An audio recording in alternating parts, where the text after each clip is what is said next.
Hello and welcome to Tablet's Israel Update. This is not a regular episode. It is comprised of two parts, both of which were taken from the JNS, Jewish News Syndicate's International Policy Summit. One are my comments to the plenary, and another is a personal interview with Elana Maizel for her podcast, which is called Basic Law, and which I highly recommend. People have been asking us on this show to say a few words about ourselves.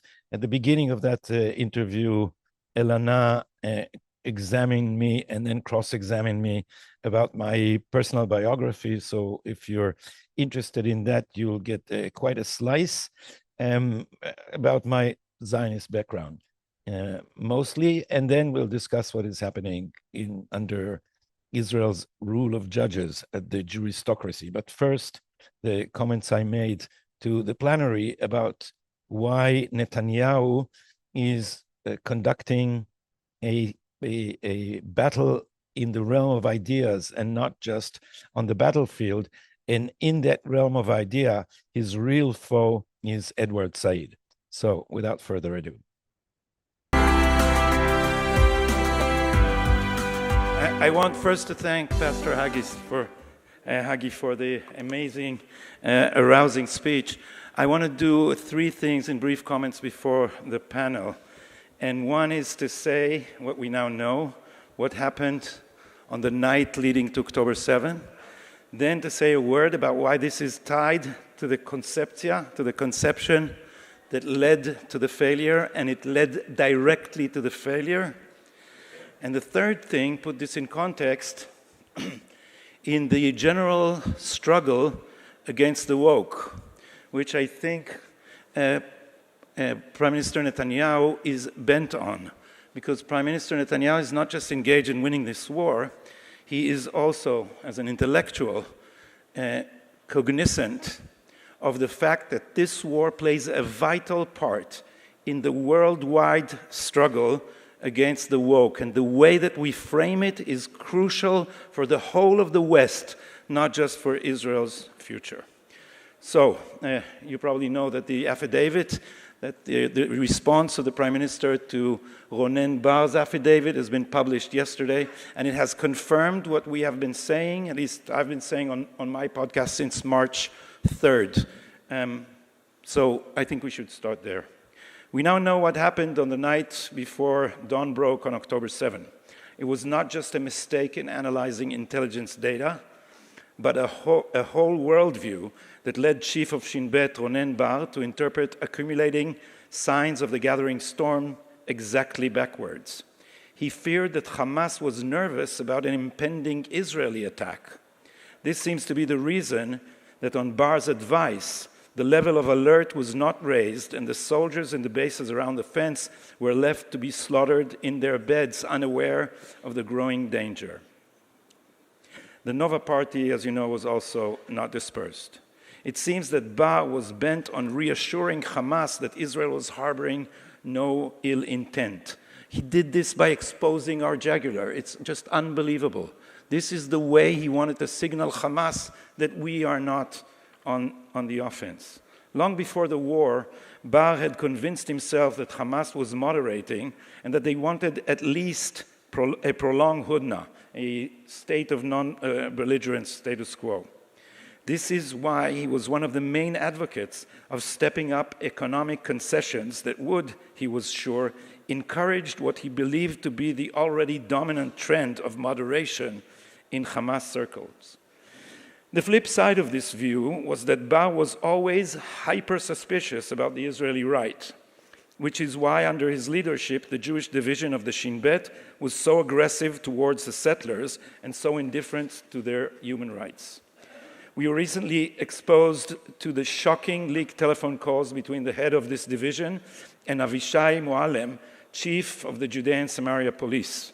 In these calls, the Shin Bet has been requesting months of administrative detention for settlers without a shred of evidence to go on. When Moalem protested, he was told by Shabak that he should create the appearance of a real investigation.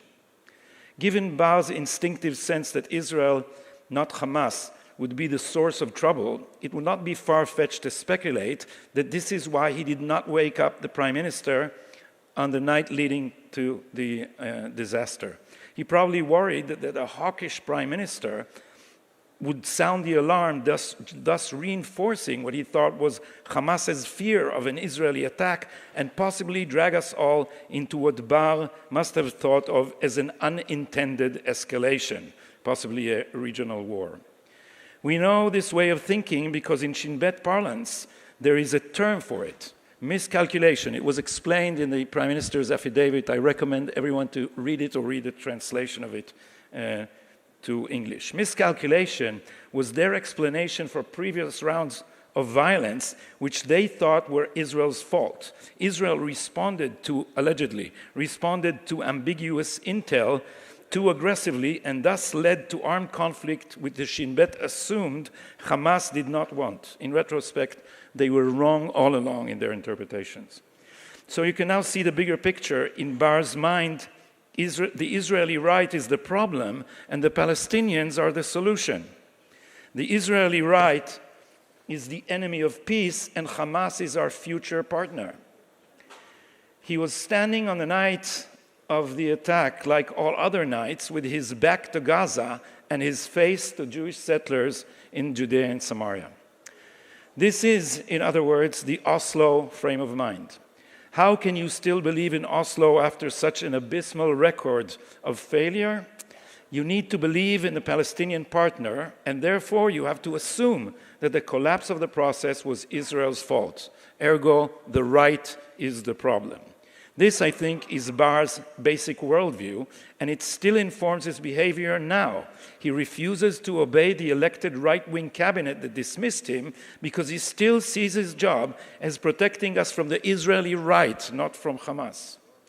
You can hear this refrain in all the anti-Bibi protests. You can hear it, by the way, on Channel 12 from the mouth of Guy Peleg. Hamas will be able to deal with, but the real danger, they say over and over again, is Benjamin Netanyahu. Any sober observer of the international scene will recognize the underlying conception which such views are anchored in.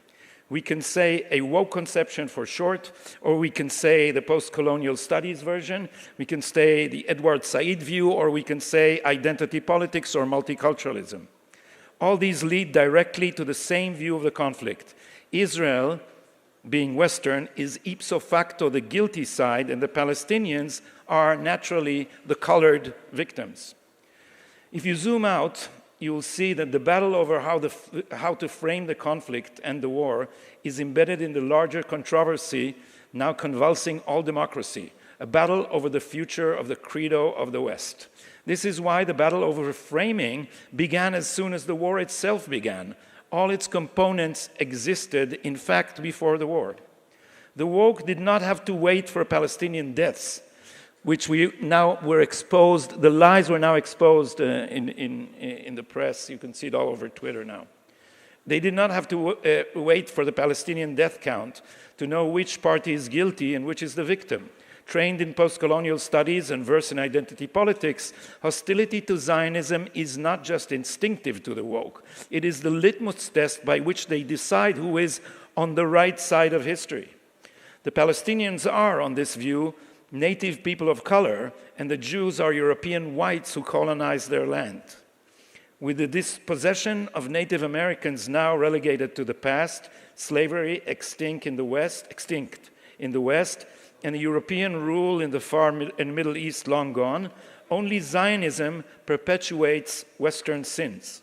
Israel is, on this view, a rearguard action of Western colonialism, the last vestige of a retrograde evil ideology. Demanding its destruction is therefore a ritual of atonement. Prime Minister Benjamin Netanyahu understood full well that the battle over framing the war is one more act in the struggle over the legitimacy of Zionism. This means that insisting on the moral justification of the war is also a demand to scrape the whole map with which Western progressive elites make sense of the world, including their own domestic politics. Netanyahu therefore described the war in diametrically opposite terms, and we should pay attention to the exact terms that he used. Far from being a relic of the bad old colonial past, Israel is paving the way for a better future. It is a trailblazer. It is the front line of Western civilization in the war against barbarism. Here's the direct quote. "If you remember one thing from this speech," said Netanyahu, "remember this." It's his speech before the joint session of the two houses of Congress. "Our enemies are your enemies. Our fight is your fight. And our victory will be your victory." He reiterated similar themes in his UN speech, where he spoke of the savage murderers who are out to destroy our common civilization. This is the exact opposite of multicultural speak, where you respect the other side. The other side is not a civilization, they are barbarians. He also referred to the woke protesters against his presence on Capitol Hill and those carrying Gays for Gaza placards. "I have a message for these protesters," he said. "When the tyrants of Tehran, who hang gays from cranes and murder women for not covering their hair, are praising, promoting, and funding you, you have officially become Iran's useful idiots." Wokeism is an autoimmune disease. It attacks our ability to defend our values. Its moral relativism first asserts the equality of all cultures, then lets anti-Western values into its midst through the gateway of boundless tolerance.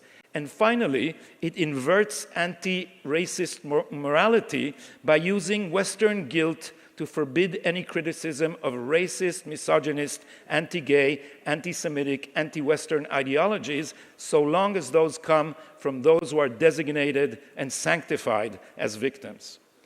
The damage it causes through this moral inversion is everywhere the same. It is what led British authorities to legitimize grooming gangs in the name of community relations. It is what led students to support the genocide of Jews in the name of anti-racism.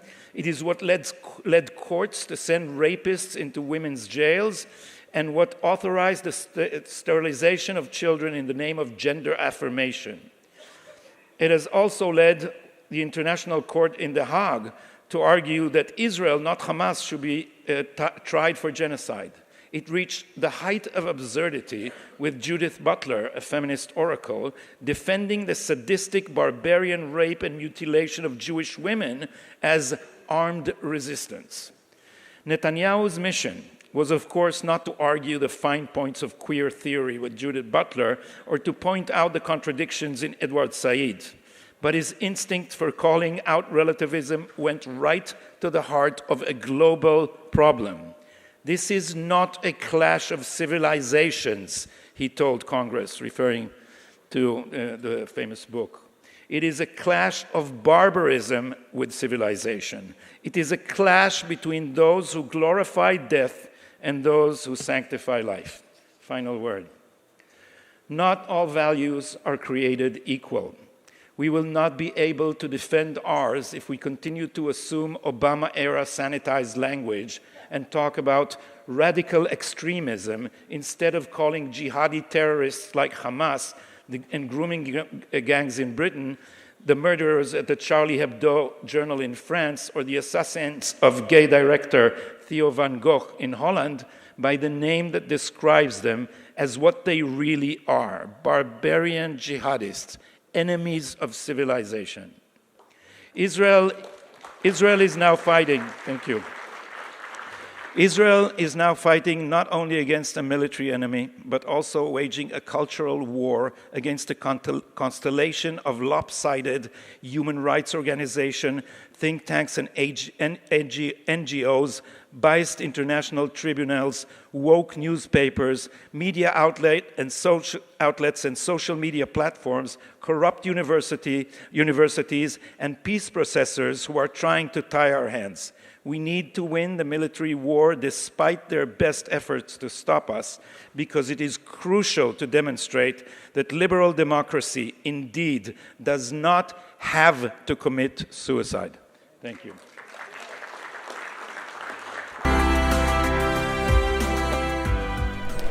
Okay, welcome to this special episode of Basic Law. This week we're speaking with Israeli academic, author, and media figure Dr. Gadi Taub. We are filming at the JNS International Policy Summit in Jerusalem, and we have a hard stop soon before our panel.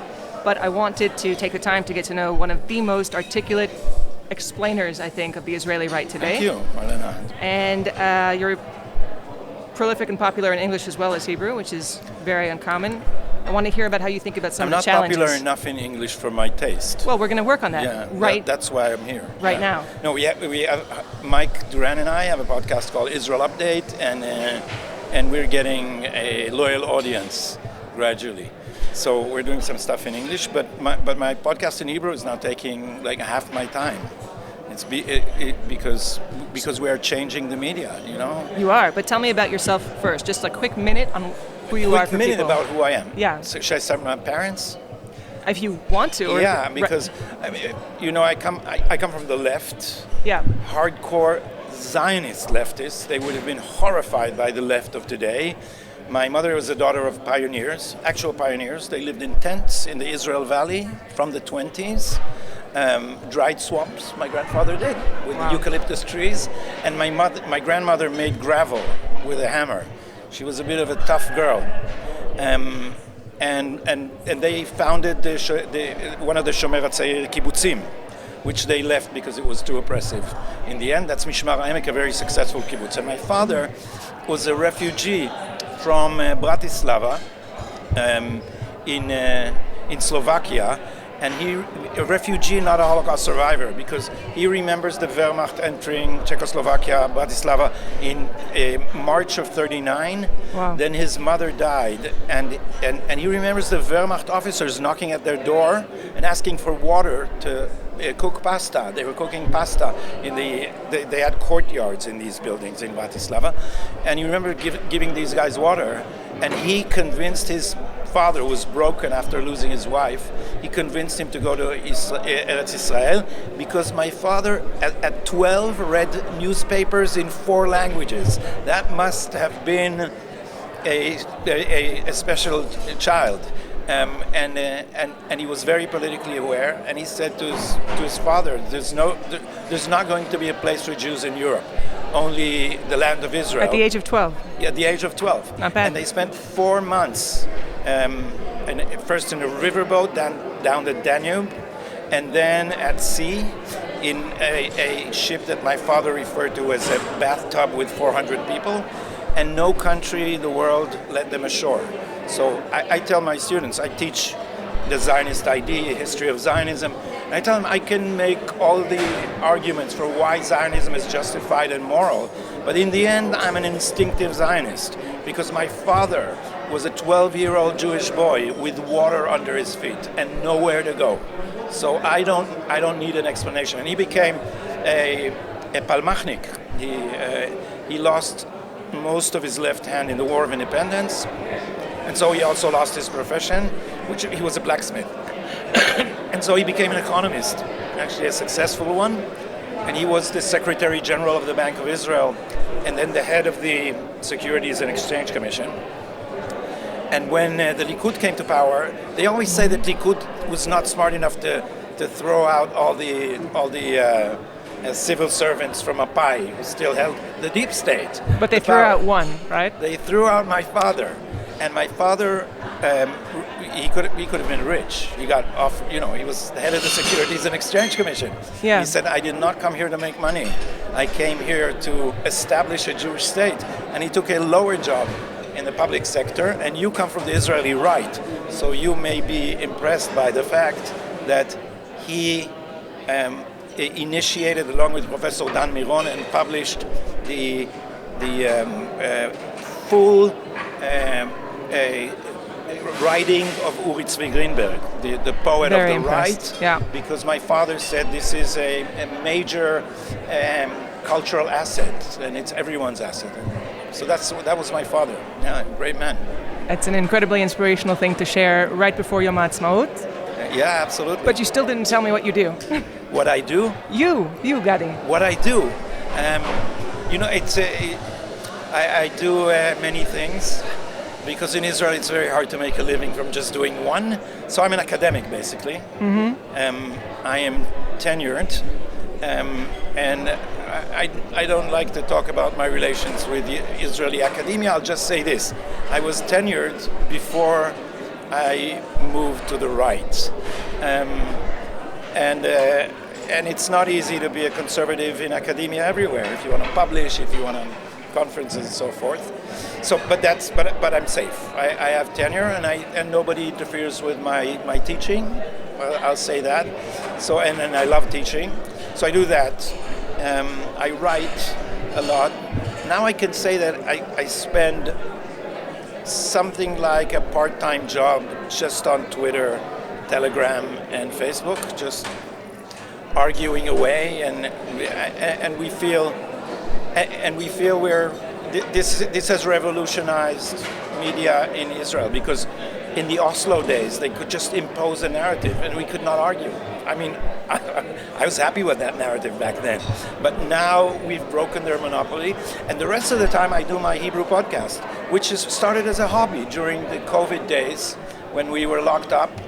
I just got married back then, so being locked up with your newlywed locked up was just great for us. And I started this podcast, and it was a hobby, but now it's a job.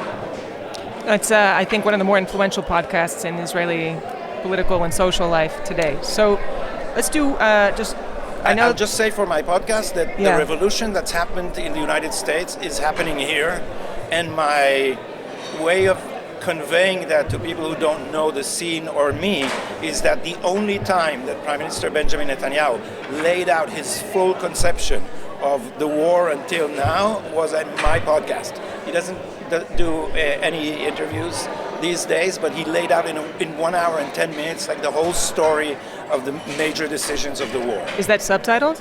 It's now subtitled, and it appears with subtitles on the Israel Update podcast on both Rumble and on the tablet website where I occasionally write, and also on YouTube. So if you look up Israel Update, Michael Duran, Gadi, you'll find it. I encourage people to look into it. It's a very high quality podcast. Let's try to use the limited time that we have now to try to understand where Israel is, with an emphasis on law and democracy, and where it's going. So, in the long view of Zionist history, professor or doctor in Israel, how have we come to the point where the legal system is basically a proxy for a culture war after all this time? Yeah.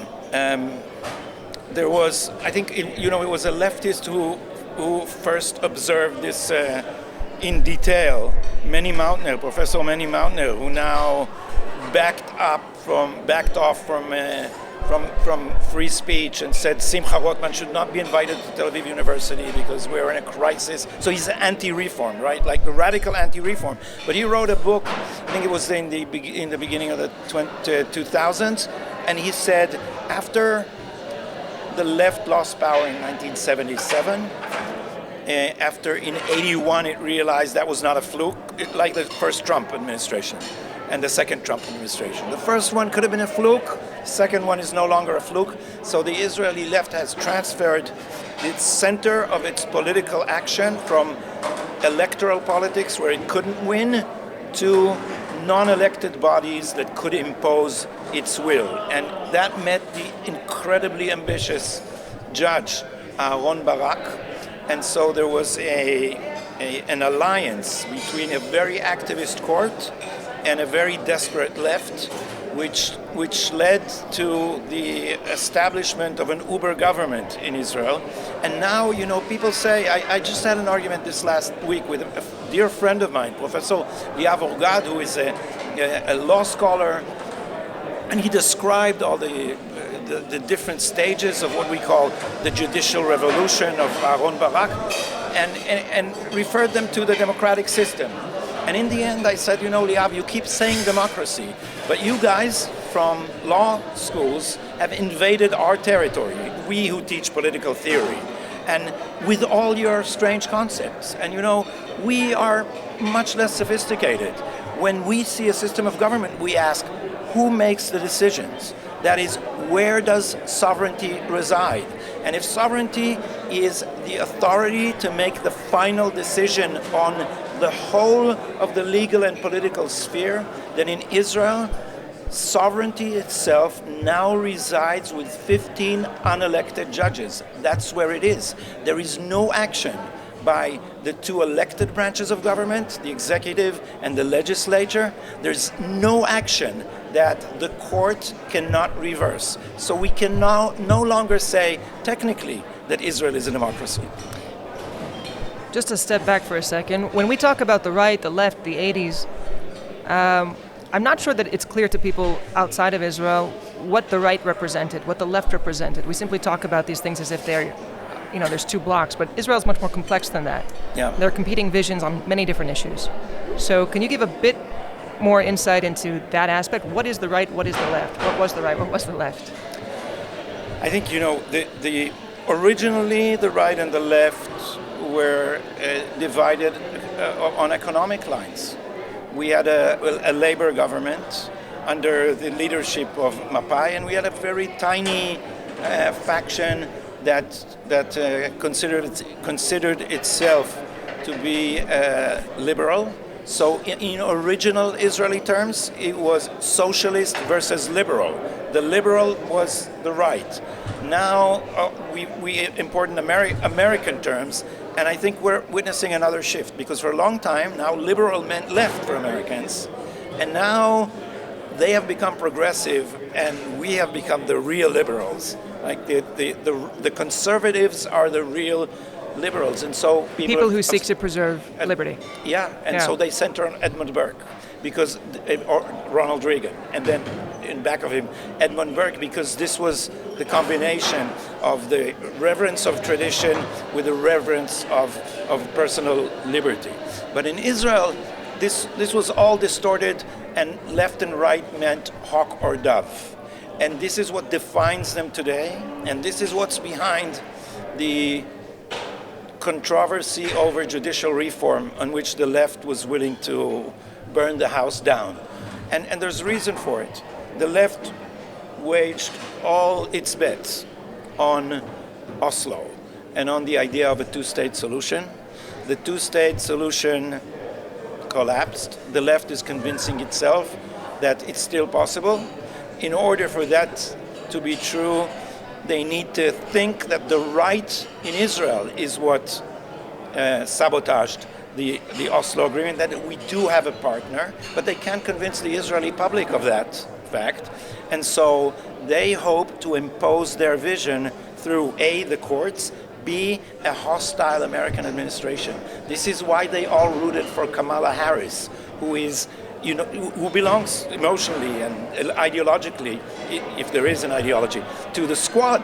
So they put all their chips on American anti-Semitism to solve Israel's problems. This is mind-boggling. These people supported a woman that was clearly hostile to Israel, who said she understands the Hamas, the pro-Hamas demonstrations in universities. And when you try to remind them, do you know what Kamala Harris did after October 7th? When a wave of anti-Semitism swept the United States, what she did was establish an institution to combat Islamophobia, a task force to combat Islamophobia. That was her concern as vice president back then.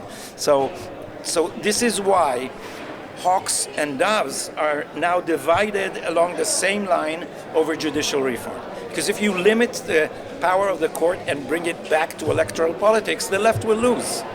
And so here we are. And this is connected also to their view of the war. Their view of the war, but also, I would assume a self-identity, or the relationship to religion, the relationship to different ethnic lines. Yeah. All of these. All of these things boil down into the hawk-dove distinction? Yeah, because if you look a little deeper, then the left had a vision of normality, which stemmed from original Zionism. Zionism is about normalizing Jewish existence. Where we did not have agency, now we will, like all nations. It is the right of the Jewish, it is the natural right of the Jewish people to be like all peoples, masters of their own fate in their own sovereign state. That's the Declaration of Independence.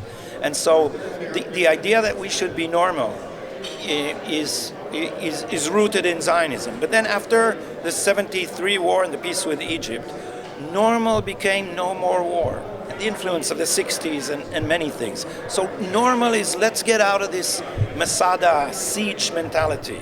And the problem is us. Let us be normal.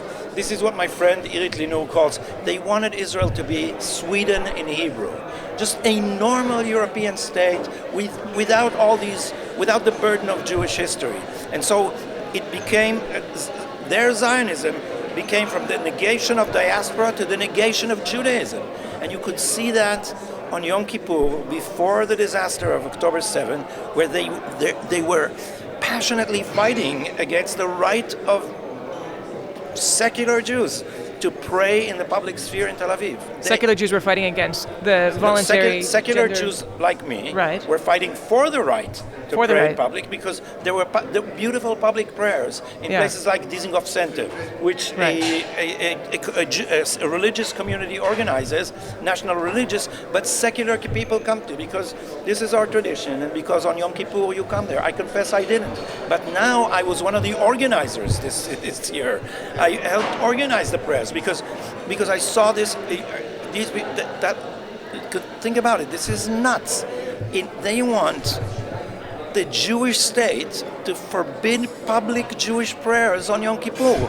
If Germany would have done that, we would petition the Chancellor and the UN and the Security Council. We would scream anti-Semitism.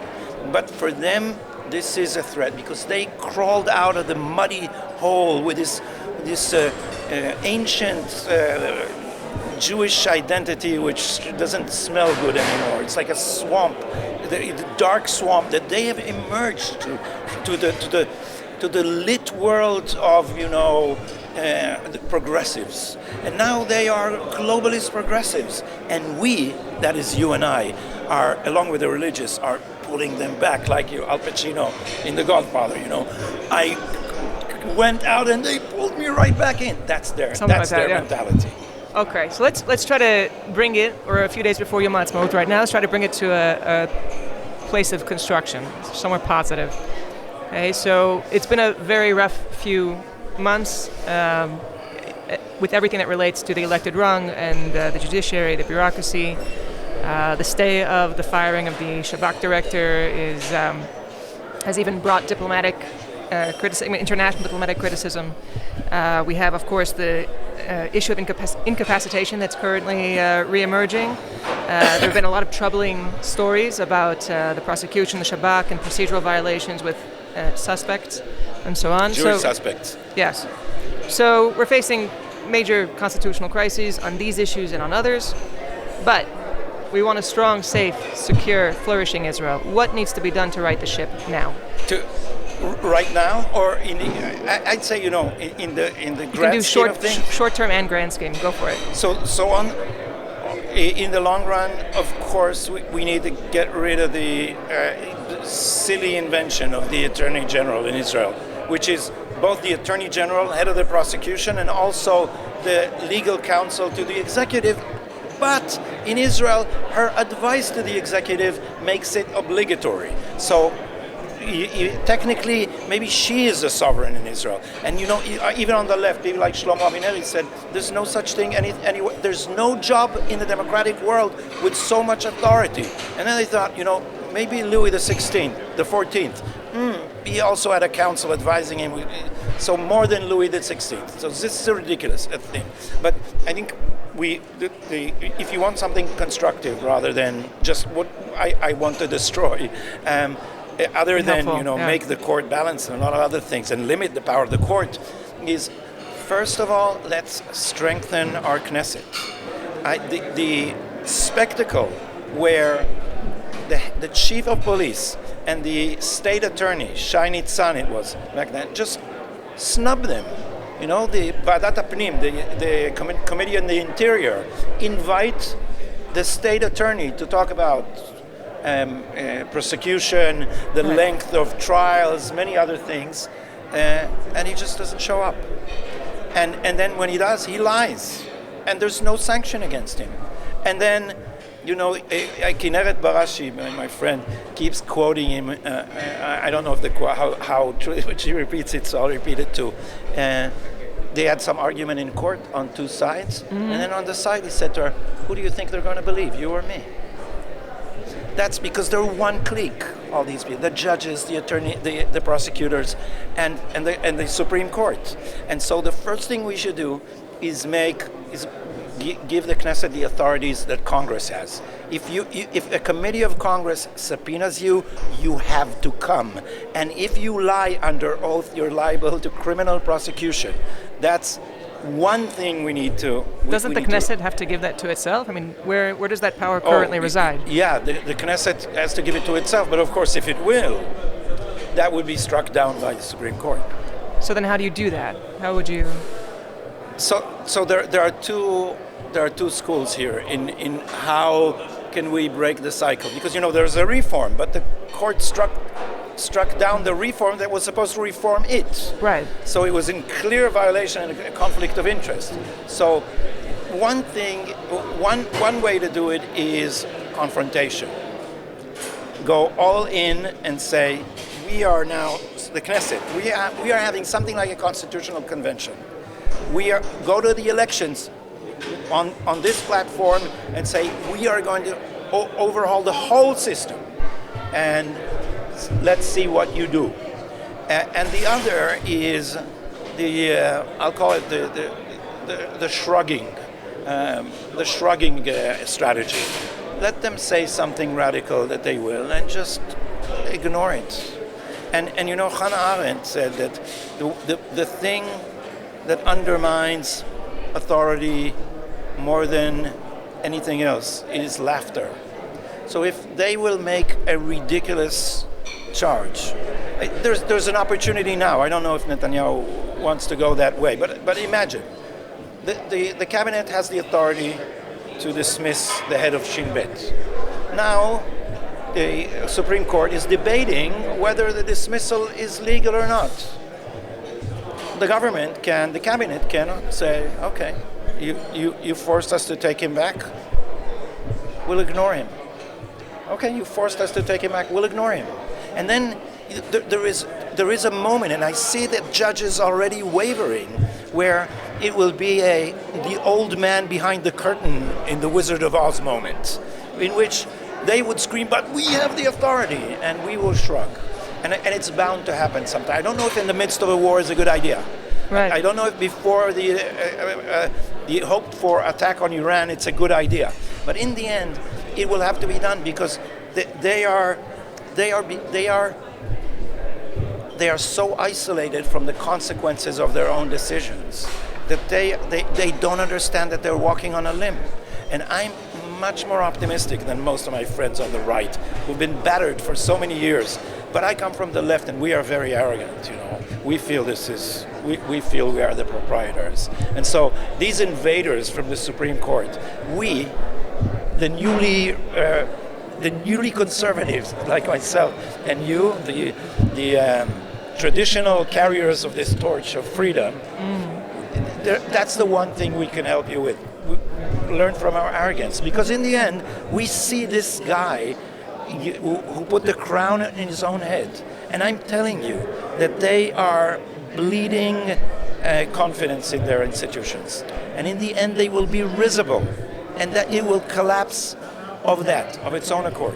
I want to learn one more thing from you before we close. All right?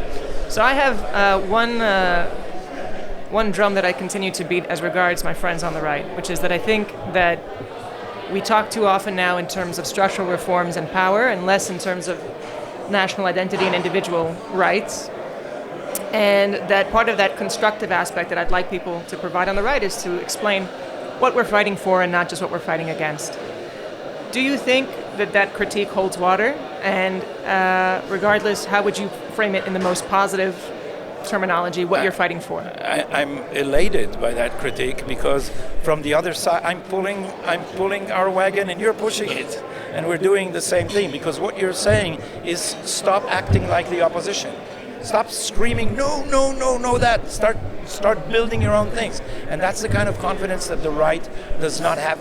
Even when it's in power, the right in Israel is looking out the corner of his eye to get a nod from the proprietors, from the establishment. But this establishment is collapsing. Look at their hysteria. And Elana, I know them personally. I smell their sweat. I'm telling you, they are in a tantrum because they are hysterical and they feel they've lost it. They've lost it demographically, and also they've lost it. It's all these smart manipulators of public opinion, these strategies and advertising, copywriters and all that. You can see them calculating. Let's take the hostage issue and let's hurl that at the government, and then the government will lose the war, and then Netanyahu will collapse. What they did, there's going to be a very high price for, and people are waking up as we speak now.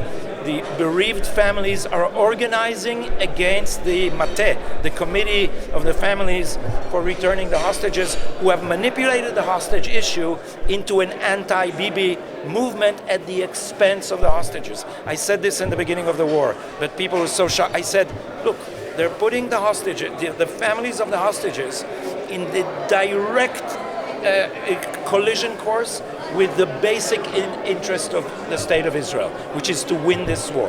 They're going to try to stop the war, and they're sending these families on the railroad track to be run down by a train now. And this is unforgivable. And at one point, this will explode. And it's very close. It's very close. Their lies, their constant lies are, it's like, in the United States. The media, we thought, we looked at this and we said, you've taken down Trump.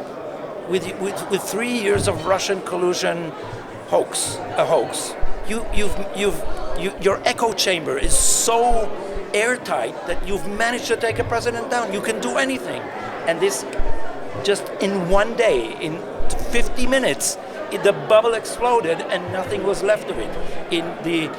They lied about Biden for 3 years, and suddenly we saw Biden with Trump, and the whole thing collapsed, and the media is not recuperating. People are, nobody's going to CNN. People are going to Joe Rogan. It's over. Or my podcast. Well, your podcast. I think people should definitely go to your podcast. We have to break because our panel on Israeli democracy is upcoming. So I'll just conclude by saying that this is a place of miracles. I have great hopes for it. I love Israel. I love the Israeli people. I pray for the safety of our troops and of our hostages.